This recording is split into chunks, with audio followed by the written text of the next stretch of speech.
Hi అండి. మీరు ఇన్ని రోజులు new method cutting back part front పార్టే చూసిరు. హ్యాండ్స్ గురించి అయితే నేను ఇంతవరకు చెప్పలేదండి. అయితే నార్మల్ కటింగ్లో మనకి ఈ రౌండ్ అనేది అవే కొలతలు అయినప్పటికీ ఇది ఎక్కువ వస్తుంది, ఎందుకో తెలీదు, అది ఎక్కువ వస్తుంది.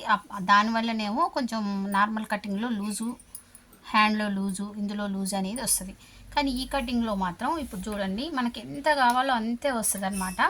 ఇప్పుడు దీనికి కూడా ఇప్పుడు హ్యాండ్ కటింగ్ చేసుకోవడానికి ఇలా చూసుకోవాలి. ఇట్లా చూసుకున్నప్పుడు ఇక్కడ 6.5 వచ్చింది. మనము రెడీమేడ్ కొలతలప్పుడు నేర్చుకున్నాం, చిన్నపిల్లల ఫ్రాక్స్ అప్పుడు నేర్చుకున్నాం.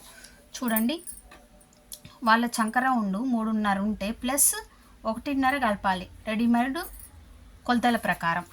ఈ ఫార్ములా బ్లౌజెస్లో ఎందుకు పనిచేయదని నేను అనుకునేదాన్ని, కానీ ఏం కలపం. మనం ఈ చంక రౌండ్ ఎంత వస్తుందో అంతే తీసుకుంటాం, ప్లస్ 1.5 కానీ 1 కానీ కలుపుకోం. కానీ దీనికి మాత్రం రెడీమేడ్ బ్లౌజుల్లాగానే సేమ్ ఆ ఫార్ములో మాత్రం ఇందులో మాత్రం ఉపయోగపడిందండి. ఇప్పుడు చూడండి, 6.5 వచ్చింది. ఇక్కడి నుంచి ఇక్కడ క్రాస్లో తీస్తే ఈ 6.5కి ఇప్పుడు మనం చూడండి, ఈ 6.5కి ప్లస్ ఇక్కడ ఎట్లా కలిపినామో అట్లనే 1.5 కలిపితే మీకు 6, 7, 8 వస్తుంది. ఇలా ఆర్మ్ హోల్ రౌండ్ 16 అండి.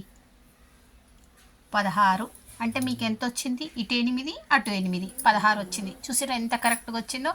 అంటే రెడీమేడ్ కొలతలు కరెక్ట్గా ఉంటాయి అన్నమాట. కొలతలు సేమ్ రెడీమేడ్ కొలతలకి ఎలా వస్తుందో ఆర్మ్ హోల్ రౌండ్ దీనికి కూడా అలాగే వచ్చింది. ఓకేనా? అందువల్లనే ఈ ఫిట్టింగ్ అనేది పర్ఫెక్ట్గా సెట్ అవుతుంది అన్నమాట. ఓకేనా? Thank you.